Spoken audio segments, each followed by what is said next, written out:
अंकित रावत और मैं stage name जो मेरा वो है रैप आईडी। उसके पीछे भी एक कहानी है छोटी सी कहानी है, बताइए। तो मैं सोलन से बिलोंग करता हूँ और मैं MTV हसल 03 रिप्रेजेंट मैं अभी गया था और सेमीफाइनल तक वहाँ पहुँचा हूँ।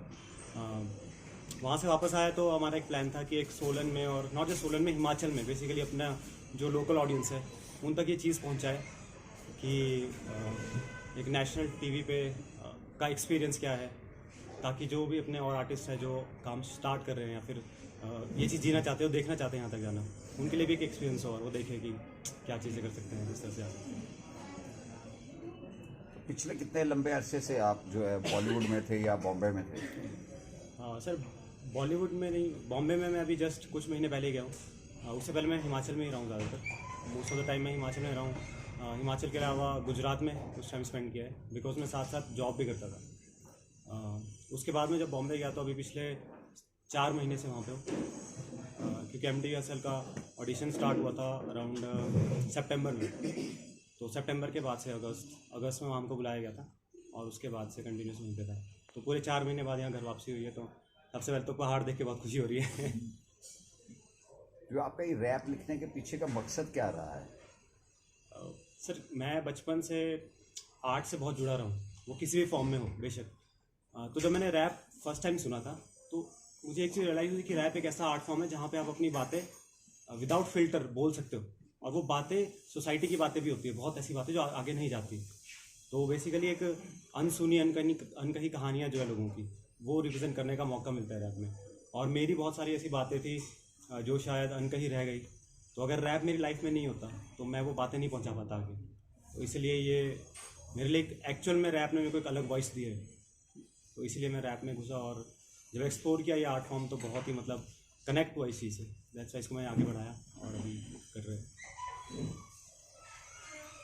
ऐसे नहीं लगता कि ये जो पोएट्री है, जो हम कविताएं लिखते रहे हैं, उसी का कोई एक अब जो है, क्योंकि अब 21वीं सदी के साथ जा रहे हैं और यंग जनरेशन कुछ और दौड़, किसी और दौड़ में है, तो वही चीज़ नहीं है कि जो हम कविताओं में कभी कुछ कहा करते थे और आज वो हम रैप के माध्यम से कह रहे हैं?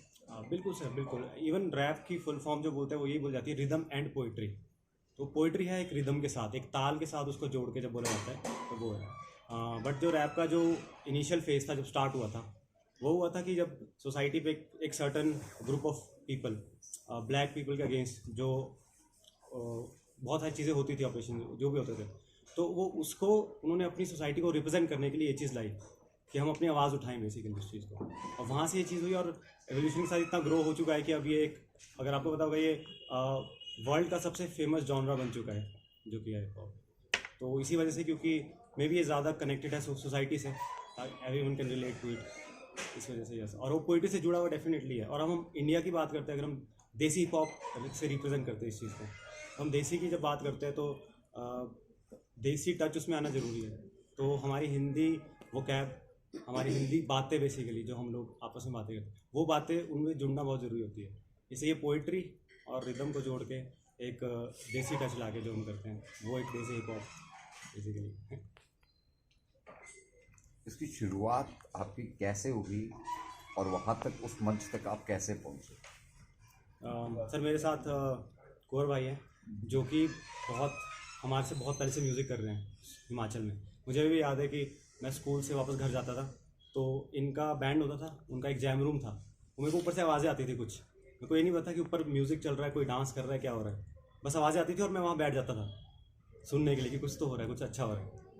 तो अपने यहाँ पे सीन में पहले से म्यूजिशियन बहुत अच्छे आर्टिस्ट रहे हैं, तो उस टाइम से मैं इंस्पायर हुआ हूँ कि मुझे भी कुछ ऐसा करना है, मैं भी कुछ करना चाहता हूँ। तो धीरे धीरे म्यूज़िक में वहाँ से स्टार्ट किया। अराउंड 2010-11 की बात है, क्योंकि उस टाइम मैं स्कूल में था, तो उस टाइम स्टार्ट किया। और जब धीरे धीरे लोगों ने अप्रिशिएट करना स्टार्ट की चीज़, तो समझ आया कि हाँ, कि कुछ तो है, कुछ तो कर सकते हैं। और एक चीज़ हमेशा मेरे को अपने सीनियर आर्टिस्ट ने यहीं पे सोलन के ही बोली थी कि एक आर्टिस्ट तब तक ग्रो करता है जब तक वो सीखता है। जिस दिन आर्टिस्ट ने सीखना छोड़ दिया, उसकी ग्रोथ रुक जाती है। उस चीज़ को मैं आज तक फॉलो करता हूँ। तो वो ये कि हमने कोशिश करी कि हमेशा कुछ ना कुछ सीखने की, और बहुत जगह ट्राई भी किया, चाहे वो रियलिटी शोज़ हो, चाहे वो छोटे मोटे कहीं किसी कॉलेजेस में, पंजाब में, चंडीगढ़ में कहीं भी हो रहे हैं कुछ कॉम्पिटिशन है, कुछ भी है, बहुत जगह अलग अलग जगह कोशिशें करी। फाइनली एक मौका मिला था MTV हसल। उससे पहले भी 1-2 रियलिटी शोज़ में मैं गया हूँ, बट इतना आगे तक नहीं कर पाया। फाइनली इसका मौका मिला और ये भी सब कुछ अलाइन था यहाँ तक जाने के लिए, और वो चीज़ हुई, यहाँ तक पहुँचा। बहुत खुशी की बात है। जिन लोगों को हम देखते थे उनके साथ काम करने का मौका मिला है। सो हम ब्लेस्ड, हम थैंकफुल सबसे पहले उन सभी के लिए जो मेरे से पहले हिमाचल में जिन्होंने म्यूज़िक स्टार्ट किया और ये आर्ट फॉर्म को कंटिन्यू रखा है। कुछ और कहना चाहो, जो पब्लिक को मैसेज करना चाहो आप, जो अपने हिमाचल के लोगों को और कुछ कहना चाहो तो आप कह सकते हो। मैं एक छोटा सा मैसेज देना चाहता हूँ कि लाइक आई सेड कि हिमाचल में आर्टिस्ट और ज़िंदगी मेरे लिए सबसे बड़ी आर्ट है ना। तो आर्टिस्ट का मतलब मैं ये नहीं बोल रहा कि कोई म्यूज़िक कर रहा है या कोई डांस कर रहा है। आज आर्टिस्ट एज जनरल जो भी है, हिमाचल में आर्टिस्ट बहुत अच्छे हैं, बहुत टैलेंटेड, बहुत अच्छे लेवल के आर्टिस्ट हैं। और जब हम बाहर जाते हैं ये चीज़ हमको दिखती है कि किस लेवल के आर्टिस्ट हिमाचल में हमारे हैं। लेकिन हिमाचल में क्योंकि बोल सकते हैं वो रिसोर्सेज इतने ज़्यादा नहीं है जितने आपको बाहर मिलते हैं, दैट्स वाई लोग मूव कर जाते हैं, दिल्ली में, मुंबई में मूव कर जाते हैं, है ना। मैं सिर्फ लोगों को ये मैसेज देना चाहता हूँ कि कोई भी अच्छा आर्टिस्ट है, जो भी अच्छा काम करे, आपको उसका काम पसंद है, उसको सपोर्ट करो जितना ज़्यादा हो सकता है, जितना ज़्यादा हो सकता है।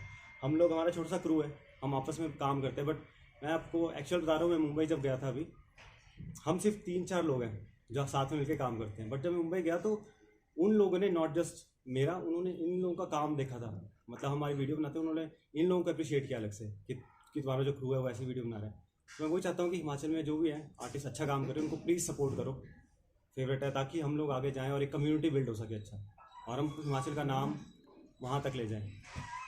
जो आप ज़्यादा करके समाचार पत्र पढ़ते हो या सोसाइटी के ऐसे लोगों से मिलते हो, जो एक दो आपके रैप है उसमें आपने बहुत दर्द